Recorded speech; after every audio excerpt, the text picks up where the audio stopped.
In our last session, I spoke with you about pastoral leadership and vision. I spoke about how important it is for a pastor to see ahead, to keep his eyes open, for a gospel ministry, a man of God to think ahead and to watch, pay attention to trends that are going on around him. He sees, he reacts positively by doing something about those trends, correcting matters, as we're about to see, even before they become crises. In this session, I'm going to talk to you about vision and planning. That was in part where we were last week, but this is an extension of where we were. I'm going to talk to you about the practical side, about getting vision and planning to work in the ministry. It would be hard for me to overstress how important this session is, how I hope you will catch it. I hope you will get hold of where we are and implement what I'm about to talk in this session. I hope that your heart will prove fertile soil for these ideas. And I would say, before you would reject them and turn away, you need to give them a proper hearing. Consider the reality, consider the merit of what I intend to talk to you about in this session today. I've spent an entire lifetime in the gospel ministry. I've mentioned that before, but I have to repeat to you that I am now 76 as of this taping. I committed my life to the gospel ministry shortly before my 14th birthday. I was still 13 at the time. I spent about 63 years in the gospel ministry. Many of those years pastoring churches. 33 years at one church, Berean Baptist Church here in Houston, Texas.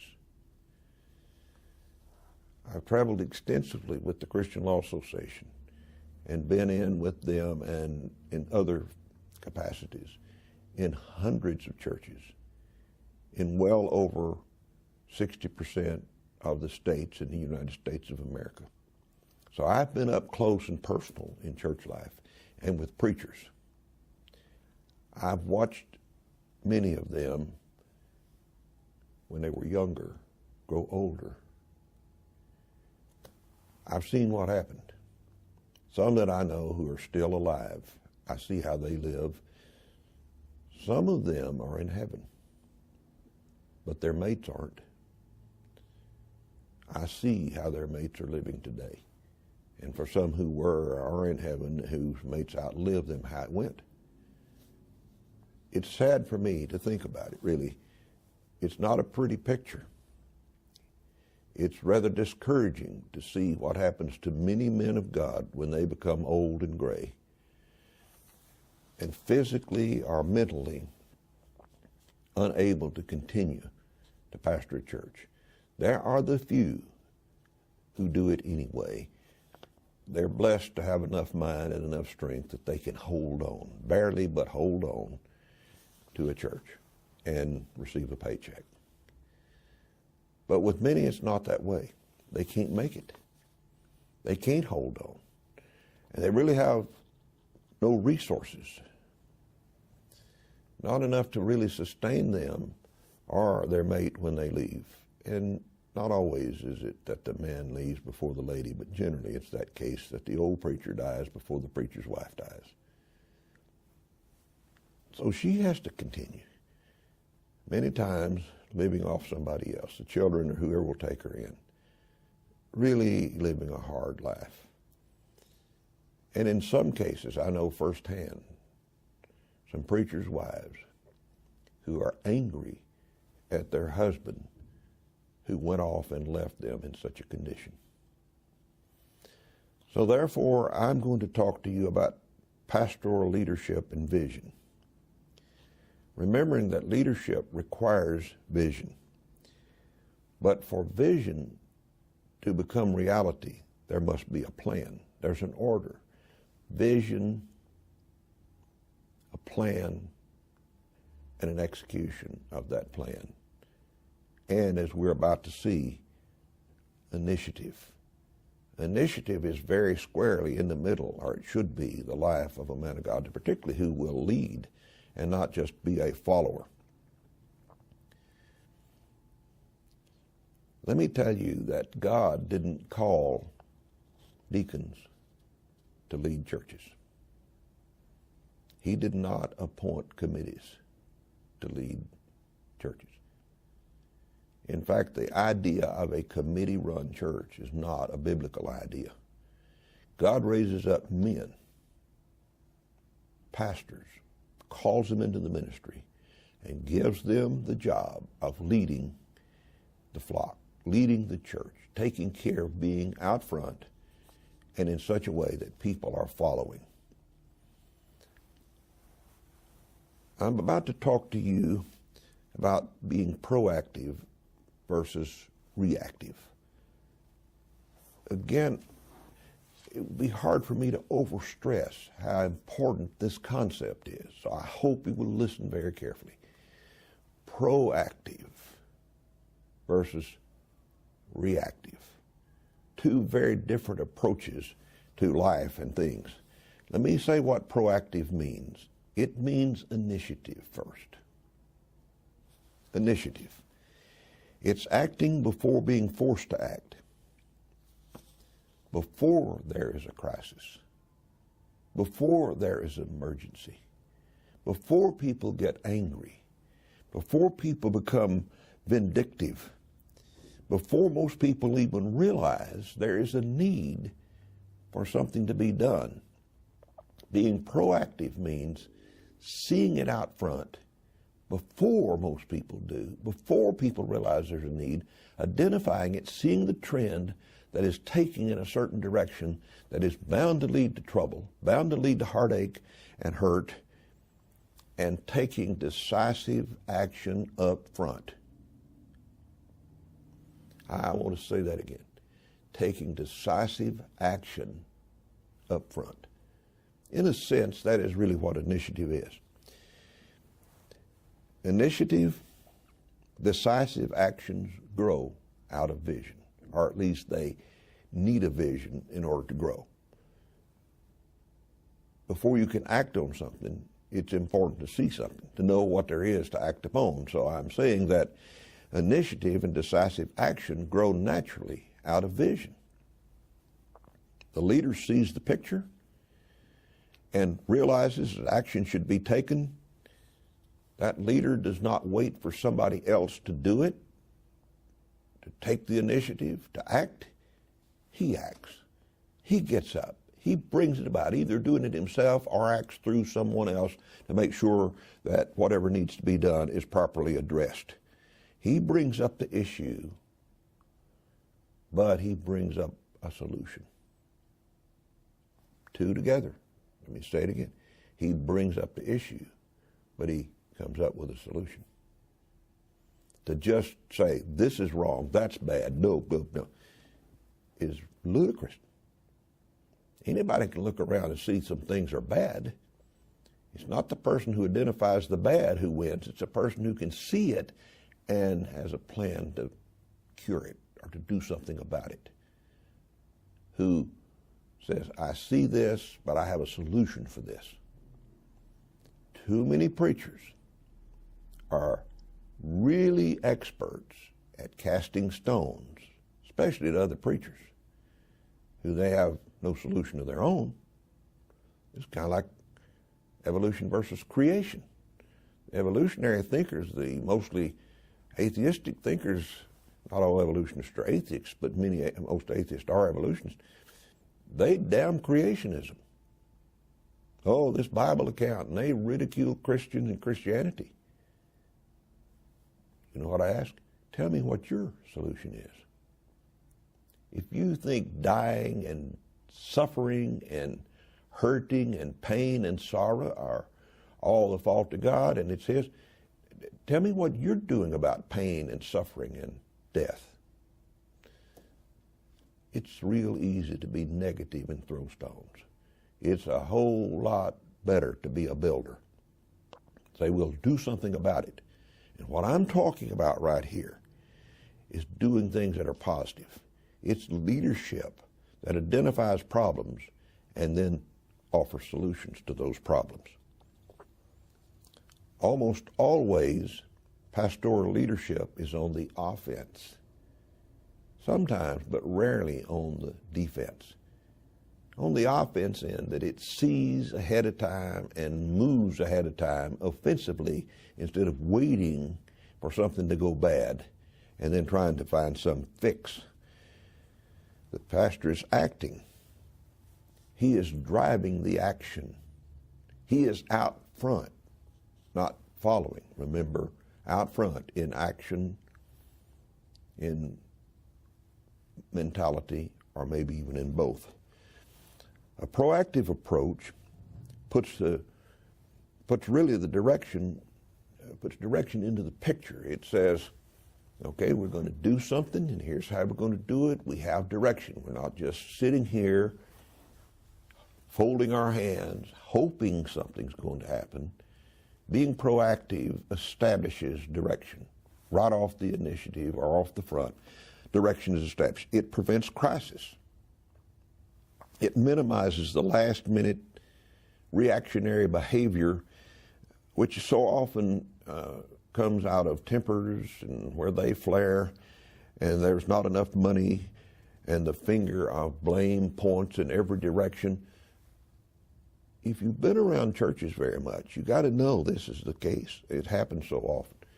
It's just people are angry and meetings occur and people get slammed and say hard and cutty, sarcastic things, and then people start pointing blame for failure at the pastor or to deacons, and he points it back at somebody else. And just being proactive prevents that. It gets ahead of that. It takes the initiative to curb it, to head it off so that it doesn't happen. A proactive approach structures. And it organizes. It organizes the person. It organizes the enterprise, which in our case is the church. Provisions and solutions are put into place ahead of time. My dear mother, who has been in heaven now since I was a 16-year-old boy, had a saying, and I remember well, son, an ounce of prevention is better than a pound of cure. In church, that's sure true. The more you can head off, the better. The devil is always as a roaring lion going about seeking whom he may devour. Pastors especially, because if he destroys the shepherd, the sheep are scattered abroad. But destroying churches, Satan bringing up issues. He's bringing up differences. He's bringing in some new people who don't always come to serve and to fit in, but who come to straighten out the old bunch that was there, or introduce some new doctrine or some new fad. There's enough trouble, there's enough heartache, there's enough stress in a preacher's life and in a church's life without us just waiting for it to happen. The more we can head off, the more we can prevent, the better we are, the better off the church is. It saves everybody enormous grief. So that's the reason that I've put in these notes that you have here, that a proactive approach structures and it organizes and it puts solutions into place ahead of time, not after the fact, so that crisis and reactive behavior, which are usually stressful, are diminished. If not destroyed completely, at least they are minimized, which surely should be, if no other reason for self-preservation, the goal of every pastor. Said, let's do this where we work together. And I don't like being beaten up. I don't like the stress that comes with this organization and last-minute activity. So let's be proactive about it. Most preachers function under enormous stress. I have spent a lifetime being a preacher, and I know the stress. Back in 2000, I had a heart attack. And when I went to the heart doctor, and afterwards when he was giving me counseling and sending me to his gym and giving me all this education about what causes heart attacks, you know, he pointed out how smoking does it and drinking does it and being overweight does it and it being in your family it does it. And there's 4 out of the big 5. I didn't have any of those. He said, Pastor Hudson, stress. Bingo! He nailed me. I knew it. A preacher, that calm, collected, serene guy that stands up with a shiny smile every Sunday morning. Stress? Goodness, if I had a one-day-a-week job, I wouldn't know any stress. I know, I have that one-day-a-week job. I've had it all my life. And I'm telling you, it will stress you out. And I can say without successful opposition that the life of most pastors, if not all, is a stressful life. There's enormous stress. Pastors are always under the gun to make sure everything's done right. And if the church doors are not open on time, well, where's the pastor? If there's a leaky faucet 2 Sundays in a row, what's the pastor been doing? If light bulbs are not on and turned on time and the AC is not a perfect temperature for the cold and the hot, well, the pastor. Have you visited my friend yet? I was in the hospital 30 minutes before you got there. Where were you, preacher? I'm talking out of experience. I've had it said to me. It's not hearsay.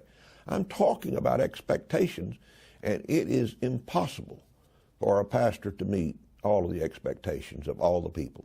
Boy, that old saying is you can satisfy some of the people some of the time and all the people some of the time, but not all the people all the time. It's so true, especially in the life of a man of God. You are under the gun, always under the gun.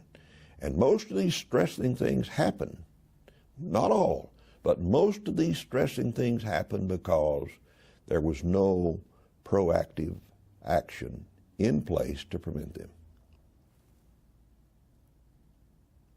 If the lights are not on and the AC at the church and it's too hot or too cold, if the door is not opened, if somebody hasn't been visited quickly enough, if a sermon was not properly prepared in advance, who do you suppose fault it is? Well, immediately it's perhaps some deacons or somebody else's fault. But what if you never taught the deacons to do it? What if you never got yourself prepared in such a way or postured in such a way that you could prepare your sermons 1 week or maybe 2 weeks ahead? Is that member number A or member number Z's fault? Whose fault is it? It's easier. It's easier to point the fingers. They didn't do this, they didn't do that, than it is to look in the mirror and say, I didn't train anybody. I didn't teach this people how to do this business of God. I didn't get others engaged in the work. I took it all on myself by default because I didn't be proactive enough to put plans in place to take care of getting the doors open, the lights on, the AC on, and people visited, and I didn't do that. But it's easier for me to blame somebody else. That's not my fault, it's theirs, that I didn't do well here. Talking reality. Being proactive is inseparable from leadership. I also want to talk about what it means to be reactive. It's waiting for somebody else to do something. It's waiting for some other person to act first. Being reactive is a follow-up rather than a first approach. There's little, if any, firm direction in being reactive. Because you don't lead, you don't go anywhere, you don't structure and plan, you just react. However it's going, it's kind of hip shot. I'm going to get fired at, I'm going to fire back. Something happens, I'll deal with it then. I'll kick the bucket down the road until there's a crisis, and then we'll all have a business meeting and we'll talk about it and have a war. It's church life. With a reactive approach comes aimlessness and wandering and uncertainty. A reactive approach by a pastor is almost always a morale killer. Just just takes the heart out of people when you're just always reacting to stuff. Now what am I going to do? Inevitably, reaction is a defensive posture. Some event, some person has already gone on the offense and created a situation which now demands action. You got to do something. There's a confrontation here. Somebody's got to do something. We're going to react to what happened, or what was said, or what wasn't done, or what ought to have been done. Many churches, and I think you watch this, being mostly pastors, missionaries, men of God, are aware that most churches have no deliberate direction. That's especially true in the case of older churches. I mean older in the sense that a lot of old people, older members within the church, and not nearly enough younger members. It's also the case where the pastor is older, where he's 70 years old, or maybe even older than that. It's not always the case, but it is often. Too many, especially older pastors and older churches, are in survival mode. That's sad to bring up, sad to even talk about, but it's a reality. In churches, there are older folks, younger people are not being reached. So the older folks, they're seeing each other, they're old buddies, they're going to the senior citizens events and whatever older people do. They love to go to church because that's their social time, fellowship, where they see their old buddies. But in terms of their future, the church's future,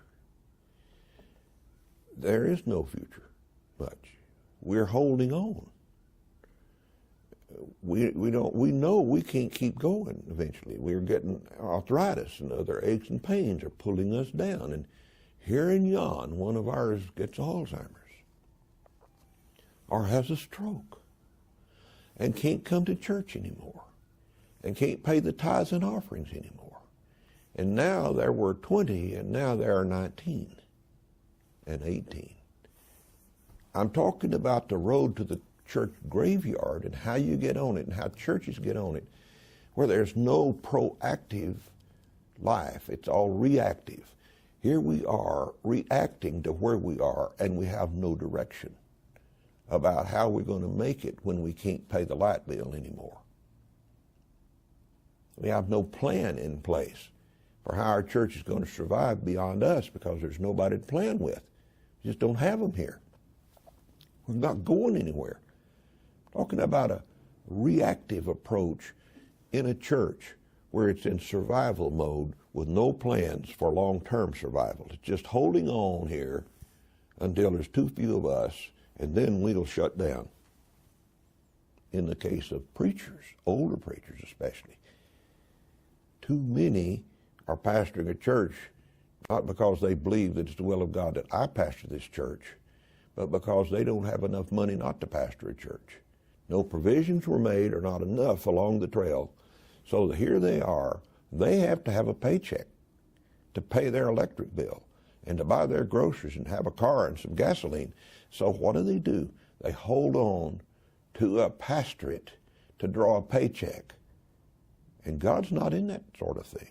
I have sympathy. God knows I wish I had a solution for this. And I have some ideas, but it's the reality of a lot of older preachers who don't know where they're going.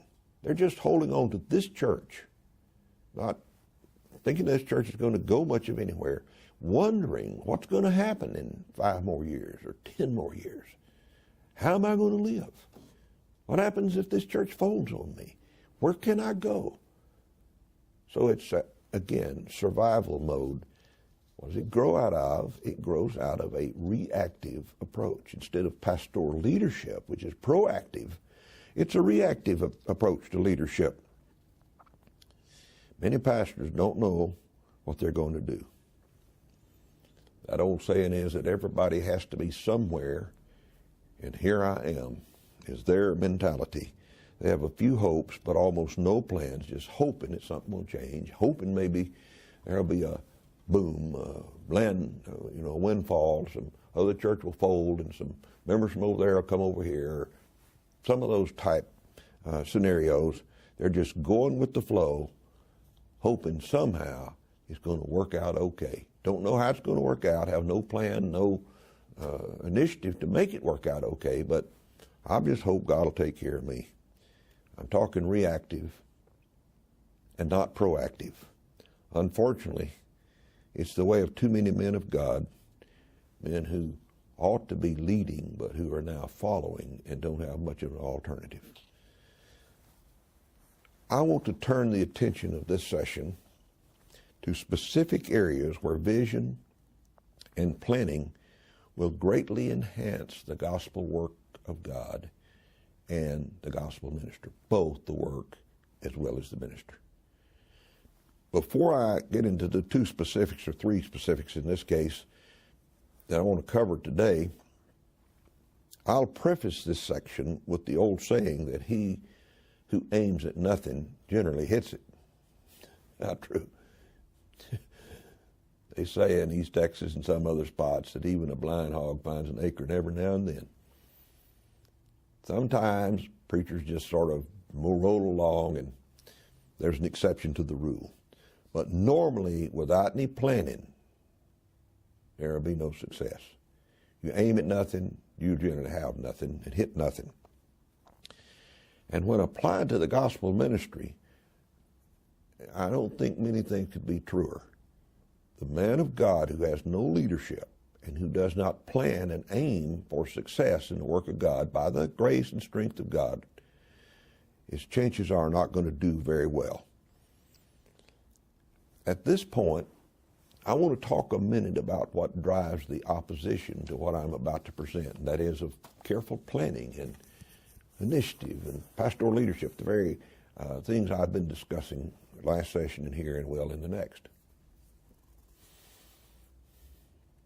There are some men of God, good men, who say, if you prepare sermons in advance, you make preparations for your church, you have a church calendar and some of those things, well, you're taking the Spirit of God. You're exercising authority against the Spirit of God. I've heard the argument several times, been addressed to me. I've been accused of not yielding to or being under the leadership of the Spirit of God. My opinion, and I believe I can back it with this book, the Bible, the Holy Bible here, my stance is that the Holy Spirit of God is God. God the Father, God the Son, and God the Spirit. And I believe that the Spirit of God is just as much God as the Son or the Father. My knowledge from the Bible about God is He knows the end from the beginning. This God that I see in the Bible, who manifests Himself in the Spirit, knows who's coming to church every Sunday. Not just Saturday night before, but He knew who would be in the church on Sunday morning. He knew that in eternity past. He knows everything. He knows who's coming. If He knows who's coming, is He not capable of directing you to prepare a sermon a month ahead or 3 months ahead as easily as He could direct you Saturday night or Sunday morning before you're going to preach it? Yes, you know that He is. He's God. He can lead you. He don't have to lead you in a last-minute hip-shot way. He can lead you ahead of time.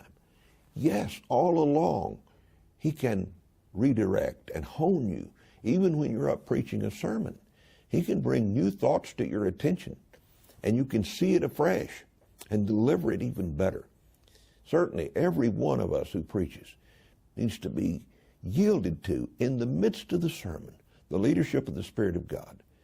But that same Spirit who back there some months ahead led us to prepare this sermon can help us with this sermon.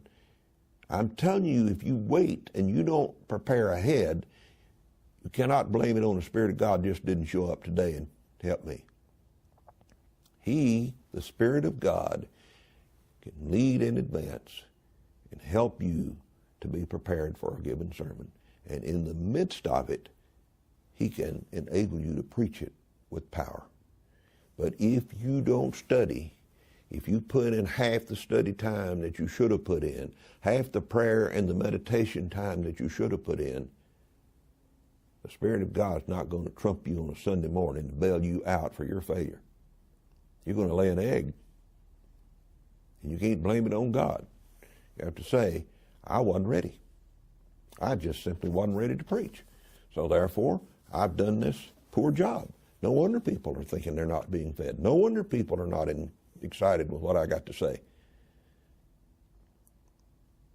So I want you to know when I start talking here about preparing sermons in advance, that I see no tension against the Spirit of God. And I do not think that I'm in any sense robbing Him of His job or not yielding to Him and preparing the right sermons for the congregation. Here now are 3 practical and needed ways to implement vision, planning, and pastoral leadership. So I'm talking implementation of this principle of being out front, vision, seeing not only needs and problems, but seeing solutions, initiating those, getting it done. Here are ways you do it, or some ways you do it in a real life pastoral, especially application. One is in the preaching, preparation of sermons. Preparing them first, then preaching those sermons. Let me re-emphasize, preaching is the number one, not number 2 or 10, but the number one responsibility of a man of God, especially of a pastor. Most pastors, or I'll say many pastors at least, preach at least 4 times a week, routinely. There's a Sunday morning sermon, and a Sunday night sermon, and a Wednesday night sermon or lesson. And generally a Sunday school lesson, because many of the pastors teach the auditorium class or some pastor's class in a church. So there's 4 different messages every week. And then on top of that, they're preaching funerals. They're doing weddings. And in some cases, they're doing some evangelistic work. Maybe a week's revival or a 3 or 4 day revival here or there, seminar. They may even have a radio program, a daily, even a 10 or 15-minute radio program in some cases. So preachers are in the preaching business. I mean, they do a lot of preaching. And I want to reemphasize, you cannot preach well if you do not study well, even if you have good intentions. God's not going to just fill your head and give you great sermons if you do not apply yourself to His Word. You have to study. That is so vital to the preaching of good sermons. So with that in mind, let me say that especially for pastors, the preparation of sermons is an ever-present reality. I have been preparing sermons since I was a teenager, pretty early teenager. I haven't done one every week, but I've done a bunch of them. I mean, a bunch of sermons through these years. Whew. When I thought I was retiring from the pastorate to do more writing and do more traveling with especially the Christian Law Association, well, I won't be preparing sermons. It was so in my blood. I was up preparing sermons even though I didn't have any place to preach them. It's just me. I know I'm typical of preachers. I talked to Brother Dwayne Fye, an old pastor friend of mine, 15 years, I guess, or at least a long time after he had retired as a pastor from the First Baptist Church in Clute, Texas. And I said, Dwayne, what do you do when you laugh? He said, I'm preparing sermons every day. Okay, I understand that. It's in our blood. It's a part of our life. It's just a part of our calling. And so we have it to do. We have sermons. We have to preach on Sunday morning, Sunday night, all those I was talking about. And let me give you a little scenario. You can't get up Sunday morning and say, sorry, church, I don't have a sermon today. We're going to have to dismiss the service and go home because I'm not prepared to preach. You can't do that. You can't say, now this week, I had 3 committee meetings, and I had to prepare the agendas, and they were longer than I thought. Would you believe that I got up sick really one day, and I couldn't function? I just couldn't hardly get out of bed. I had 2 funerals. Took a lot of preparation to get ready for those funerals. And I really needed to attend that fellowship meeting in another town, another church with my pastor friends. They were expecting me. They asked me to preach over there, in fact. So one of my kids got hurt at school, and it took a long time at the emergency room. And several of you were on the phone with me for long periods of time, and you just felt like you just had to talk to me for a long time. And folks, there was 2 or 3 emergency counseling sessions. I'm just sorry. My week got filled up. I can't preach today. One time doing that in the pulpit would probably be your last sermon or your last service. That church would kick you out and say no. So none of us try it, do we? You know what happens? We're not ready to preach. But we got to preach. Like hide and seek, here I come, ready or not. So what do? We go into sermon seeds, little book of sermon outlines, or one of our old ones that we preached some months ago or years ago. We dust it off and we run it through the second time. Or if it's not a second time, it's one that we borrowed from somebody, kind of plagiarized, and we dusted it off a little and tried to make it our own little, and we tried it on this congregation. We didn't do much study because we didn't have much time. We kind of thought about it between the funerals and between late when we were dropping off to sleep. So we just thought about it and kind of threw some thoughts together and said, boy, God inspired this thing. I mean, it must be. And we pulled it on those people, run it by them. And most of them are smart enough to see that it's about deep as a saucer. It has no real meat to it. It's not well planned. It's not well prepared. It's not exegetical. It's just something that we threw together because here I come Sunday morning, Sunday night, Wednesday night, ready or not. And I got to do it, so I'm going to try to fool these people. And then we begin to wonder why they think that our preaching's not too hot, that it is trite. They've heard that same sermon illustration now 13 times over the last 13 months. So they're thinking, I'm not being fed. And we're thinking, if you're saying that about me, you're just sour. It could be the truth. They really are not being fed. Why not? Because the preacher whose first job is to preach is not doing a very good job of preaching. But because he has the job, he's going to run something by, ready or not, prepared or unprepared. Never forget that the number one responsibility of a pastor is to feed the flock. Jesus said that to Simon Peter in the last chapter of the book of John. Feed the flock. It's your job. That's not just for Simon Peter. That's our jobs. Preachers, that's us. He's talking to me. He's talking to you. We're included in this net when Jesus said we're to feed the flock. And remember, that's not the number 10th requirement in the job description of preachers, or the 5th, or the 2nd. It's the number 1. Preach the word, Timothy. Be instant, in season, out. That's your number 1 calling. It's Timothy's, it's mine, it's yours if you're a man of God. You must preach the word of God.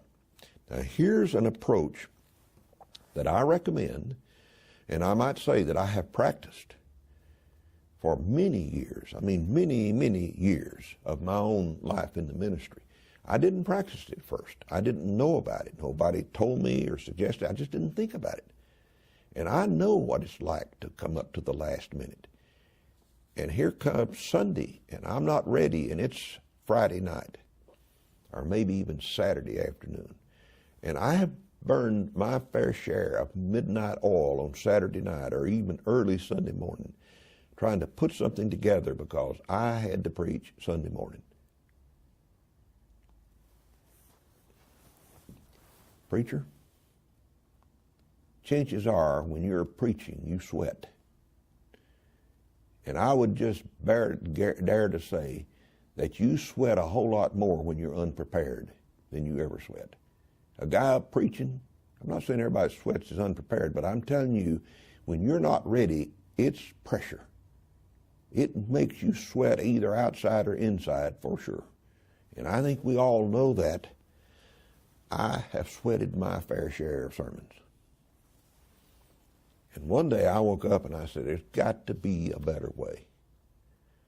So I started to practice this plan.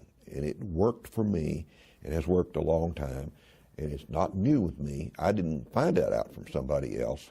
But I found out after I began to do this, there are a lot of others been doing it. And I thought to myself, why didn't you tell me?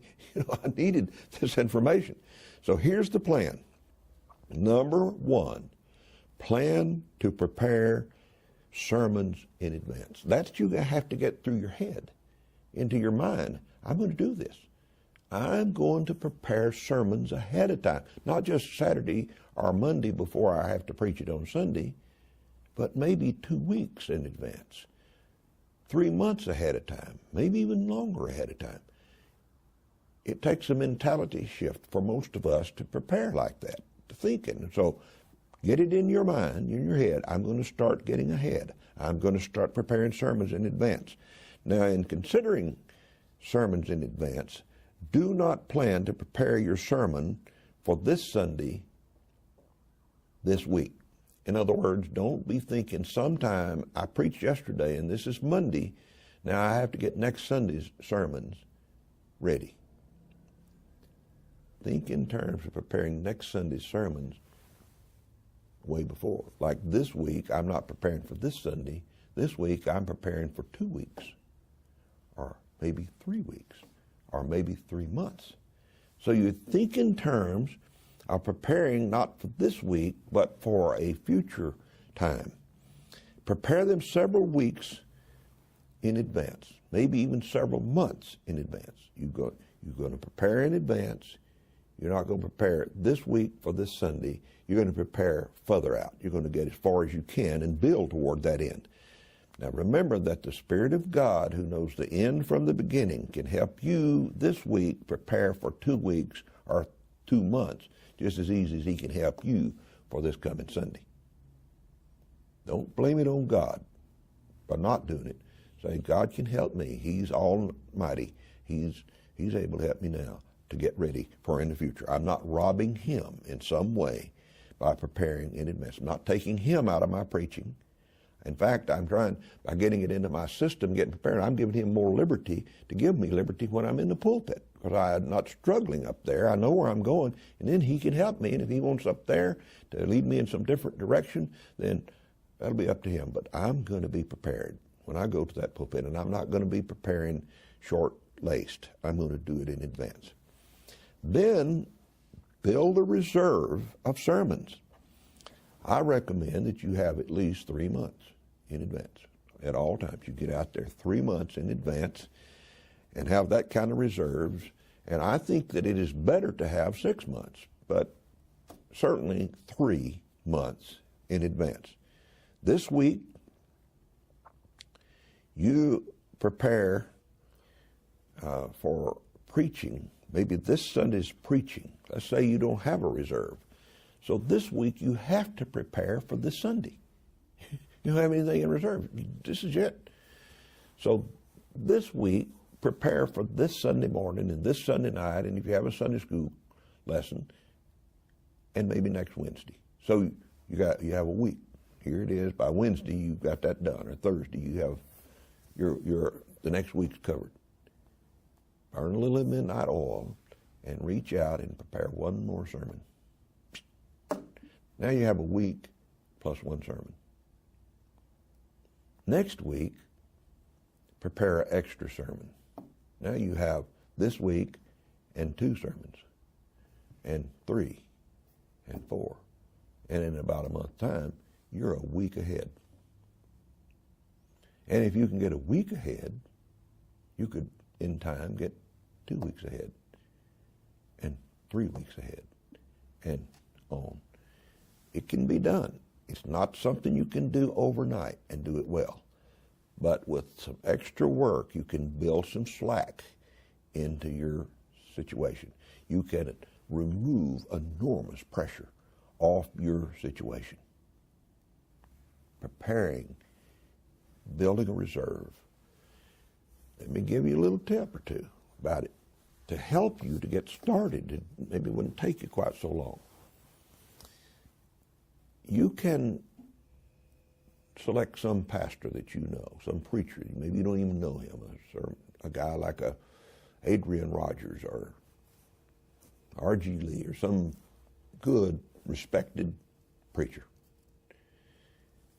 Maybe it's one you do know. It's a friend of yours that you know from a fellowship or going to college together. In some way you know this preacher, and you know that he has distinguished himself as a good man of God, sound, and a good preacher, and does good preparation work.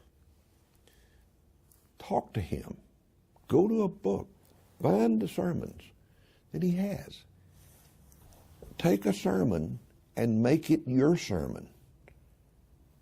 I'm not talking about borrowing it, getting off the internet, just preaching it. I'm talking about looking that sermon over, making sure it's a sound sermon, coming from a good, trusted resource. Look it over and make it yours. Put your own illustrations in where his are, if you don't like his. Look at all of his scriptures. Maybe you'd find another scripture that seemed to fit you better and make the point. It's still a scripture. I mean, you may need to juxtaposition some points, drop off a little of what he has, add on a little. What took him 15, maybe 20 hours to prepare, and I prepared a lot of sermons, and it's taken me about 15 average hours on most new sermons, for one. What took him long period of time, maybe 15 or 20 hours to prepare, within 3 or so hours, you can take that, make it yours, redo it, and be ready to preach it. You've saved yourself 15, maybe 17, 18 hours of time. Maybe he has a series. Like I have series through the book of Esther. I have a series through the book of 2 Timothy. I have a series through the book of Joshua. I have a series through several books of the Bible. Ruth, you can take that series, maybe it's 14 sermons, 13 sermons, 15 sermons. You could go through the whole series, making each of those sermons yours, that series yours, and preach through. And you could, in 1 week with your extra time, you could get 3 or 4 sermons ahead of time and use that slack to help you build a reserve. Now, I do not recommend that you do that as a routine, as often. Just prepare your own sermons, but get ideas and use what you can until you at least get ahead. And then even after that, it's not bad to use another man's sermons if indeed you make them your sermons. Because after all, they're really not his, they're the Lord's. And if he's done the homework, he's done the research, he's done the linguistic work, he's gone back and studied the cultures, and he's done all this organizational work, found the central idea of the text and where the paragraph stops and starts and all of that. He's done that already. He's saving you an enormous amount of work. He did it, same work you'd have to do. You don't have to reinvent every wheel. You can borrow good stuff from good men to help yourself get out from under that pressure. I strongly, strongly recommend that you consider building yourself a reserve of good preaching. There's a second point I want to talk about, and that's the church or a preaching calendar. A preaching calendar. This is sort of a natural follow-up to your own personal building a reserve of sermons. And I would say in terms of the preaching calendar that it is where you take generally an Excel spreadsheet, maybe you have a different type of computer, but some sort of spreadsheet technology, and you set up some columns. You have a column that lists on, say, the left side, the dates. All the preaching, you look ahead, I'm going to be preaching this Sunday 2 times, this Wednesday night 2 times, and teaching a Sunday school class if you have a class. So here's the date, Sunday, January the 7th, a.m., p.m., Sunday school. January the 10th, what would that be? Wednesday night, I guess. Here's where I am. You just go down and all the dates down 6 months out, and really it should be a year out. So you have this is when I'm preaching. This is when I'm up. Got to be ready. Okay, then you come here with a column, and you put the name of your sermon. You say, well, I don't know. But what you do know is that you're going to be preaching. So you've got to have something. So here's a column for the sermon you're going to preach. Here's another column for the text. You put the columns in that capture when you're preaching, what you're preaching, what your text is, and probably ought to put a column where you're going to file it so you can find it later. Take a regular calendar, just a general calendar, and find out when Christmas is, and New Year's is, and Easter is, and the 4th of July is, and Labor Day is, and the big holiday events. You may want to preach a sermon along those lines. Easter Sunday, you may want to preach an Easter sermon on the resurrection. So you take those anchor Sundays that correspond to different events that are going on in the year that are on people's minds, and you say, even if you don't have the title of the sermon, you don't know exactly the title text, say Easter sermon, resurrection sermon, or Christmas message, or you put in those, and it's giving you some structure. You're being proactive here. Proactive in getting ready to preach your specific sermon by building a reserve, not waiting till the last minute to get them together, but now proactive in putting your calendar, your own personal preaching calendar. If you're going to bring in a speaker, like for a revival, or a seminar of some sort, or just a guest speaker, missionary, the ones you know, plug them into this preaching calendar at the proper times, a.m. or p.m., Wednesday night, or whenever they're coming. If you're going to preach a book through that, like the book of Joshua, okay, you say, I want to preach through this book, and you estimate, if you don't know exactly, how many Sundays that's going to take. It's going to take 13 Sundays, baby. You got to watch it. You don't be doing that maybe on Easter Sunday, but your calendar is going to structure you. It's going to help you to look at where you're going, and then you're going to be able, as we're going to talk in a later session, about balance, so that I'm not just preaching the one same sermon, the plan of salvation, every Sunday. I'm getting into the whole counsel of the Bible. I'm getting into the family, but I'm not just going to seed on the family. I'm getting into prophecy, but I'm not going to seed on prophecy. I'm balancing. Once you get that calendar out there and seeing where you're going, then you're going to begin to realize, I need to preach some messages here on this subject, and this is when I can schedule a guest speaker or an associate, or somebody else is maybe going to preach a sermon. And if you're going to do series, like on a Sunday night series, and a series like I'm doing right now on the chronology of the whole Bible, just an overview of the chronology of the Bible, you say, okay, it's going to take me 8 Sundays to do that, Sunday nights, and you get that in there. You're creating a guide. Even though you don't all have it all finished yet, you're creating a guide so that when you actually sit down to prepare a sermon, you know where you're going. Certainly if you're in a book, like the book of Esther, your next sermon is pretty well decided for you, because you're going to take the book. You're going to go in and you're going to deal with what it deals with. And nobody's smarter than God. He knows what needs to be preached. He's the one who wrote the book. We're supposed to preach His Word. So get in a book. It will force you to stay with God in His Word, preaching what He wants preached. Build yourself a church calendar.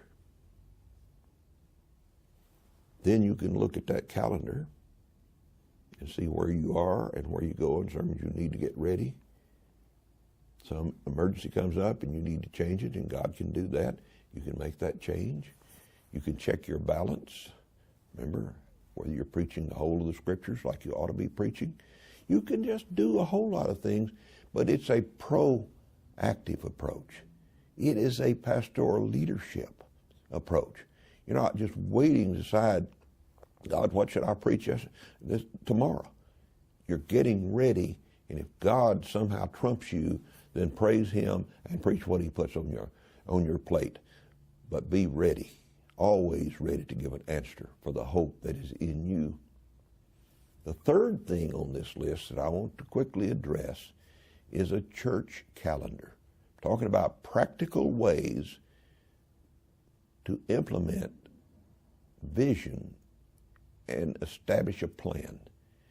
And this church calendar naturally follows. Again, with a church calendar, spend some time studying a regular calendar, just a regular Julian calendar, and you'll see what dates things happen, like daylight savings time or some holiday or other things that are coming, and you'll see when they are, and thus, this is not your preaching calendar. This is the church's calendar. This is what going to happen in the life of the church throughout the year. On the first Sunday, it's been my practice for a long time. The first Sunday of the year, I want to preach a New Year's message of challenge to the church. And we're going to have a vision night. And at the vision night, that's a PM service, I'm going to have the whole church calendar for, in this case, next year, laid out. Not everything's going to happen, but big events. And I suggest first you put the big events when you're planning the calendar. This is when, these are the holidays. This is when we're having a revival. This is when we're having a seminar. This is when we're training our children's workers. This is, and just go down the line with all the big events. Put them on the calendar. Just write this is what we're doing this Sunday, this Wednesday. If a revival is coming, these are the dates for it. So church calendar. Then the big events, go back and take lesser events. Sunday school class activities, inter-church stuff that you're having. Having the youth department, the youth ministry. Here's youth camp coming, and here on these Sunday nights between youth camp and around youth camp, we're having other youth activities. So you just build yourself things into your calendar that are going on, that you want to go on in the life of the church. And I will give you a caution. Be careful that you don't bite off more than you can chew. Because every time you plan some event like a friend day at the church, it's going to require some work. You're going to have to get people organized to help you, or you'll be doing it by yourself and you'll burn out before long. So you have to be careful that you schedule events in advance, and the priority ones first, next in line of priority, so on. And then, as the year develops, there are going to be things like outsiders want. Weddings. Maybe some family is having a 50th anniversary and they want to use the church facility. It's a member, or it's a member's grandma, and they're celebrating her birthday. Well, you put those on the church calendar and you start filling it in. Now, there are a lot of advantages to having a church calendar. I've listed several of them here in your notes. It establishes clear direction. It embeds structure right into the church, not just into your preaching. Preaching can correspond with it, but it embeds structure. You have these dates. These are when these things happen. People are planning vacations. They can look at the church calendar. They can make sure there's no conflict. If somebody comes in and wants a date, some Sunday school class, well then there's a calendar. You can see if somebody else already got the class. Already has the date reserved for that particular event. It allows right things to be put on the calendar first. Now, if you don't plan a church calendar in advance, somebody else comes in, they put something on their church calendar, you allow a wedding over here or something, and then you want to have a revival, and it's at the right time, and right in the middle of it's a wedding. You box yourself. Then you become all of a sudden reactive. You got to go fix it. You got to go tell them, well, we need to move your wedding off. We got to have a church. Remember, you don't want the tail to wag the dog. But if you don't, other people will plan your calendar. Or there won't be anything. It'll just be lapses and people to just be, there won't be that church magnetism to keep people faithful and keep them coming, and they want to be at church because something's going on. Well, nothing's going on in church now. This would be a good time for us to be gone. So there are positive things, positive reasons for having a church calendar. In a systematic way, it allows access to the calendar by the whole church under the supervision of the pastor. People can get things on there, but they can't just put it any time. It has to be in the right time for them to put the right event and at the right time. It maximizes conflict over different parties wanting the same date. It's a clear manifestation of pastoral leadership. When there's a church calendar, it says our pastor and our leadership's they're on the beam. They're planning. They're working ahead. They're looking out for the welfare of this church. They're trying to cut out conflicts, trying to do what's best for us all. A church calendar is obviously a proactive step. Now, I've been talking about clear-cut leadership by the pastor. And I will tell you today that no man of God is offering true pastoral leadership because he has a smart mouth, or he's a bully, or because that he's overbearing. Some pastors seem to think that they're offering great leadership when they intimidate people and insult people and maybe intimidate them or attack them from the pulpit. Let me tell you, talk is cheap and it's often empty. Leaders are not leaders because they say they are. Leaders are leaders because they practice vision and planning, and because they have initiative, and because they step out front and show the way and structure life so that people know where they're going and they say, I want to be on board. There's a winning team. There's something that I can support and I'm willing to give myself to. True pastoral leadership represents, as I've said in these notes, respect and trust. And men of God who are too blind or slothful to pay attention to what's going on and where they're going, where the church is going, the flock where they have is and where they need to be, really are reproaches to the ministry.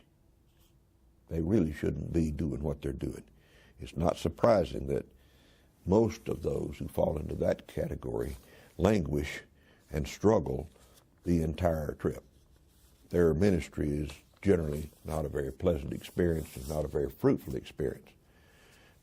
Now, I'm going to stop here, but before that I do, I want to talk about what we're going to do next time. I'm going to talk about vision, planning, and longevity. I particularly want to address the longevity of a church, and I want to address the longevity of a preacher and his wife. And I want to talk about, in a church scenario, what happens beyond the current generation. When the old folks are dead and gone, what then? And in the case of a preacher, I want to talk about what happens when you're old and gray and your sight and your hearing and your strength are pretty well gone. But you're still alive and you still have an electric bill You still need a car. And you still have to eat. You still have to pay some taxes, some place to live. What happens when the preacher dies if his wife's still alive? How does she keep eating? How does she pay the doctor bills? It's an area that most of us don't want to think about. It's like dying. I think, well, I'm ready, but I don't want to think about it. It's just somebody else will pay my burial expenses. There's a better way. It has to do with pastoral leadership. And I want to say, especially to the young pastors who may be listening to me, you do best to think about these issues when you're young. Because when you get down there to the end, it's maybe too late. There may not be much you can do about it. You're just fixed in, locked in. Thank you for watching today.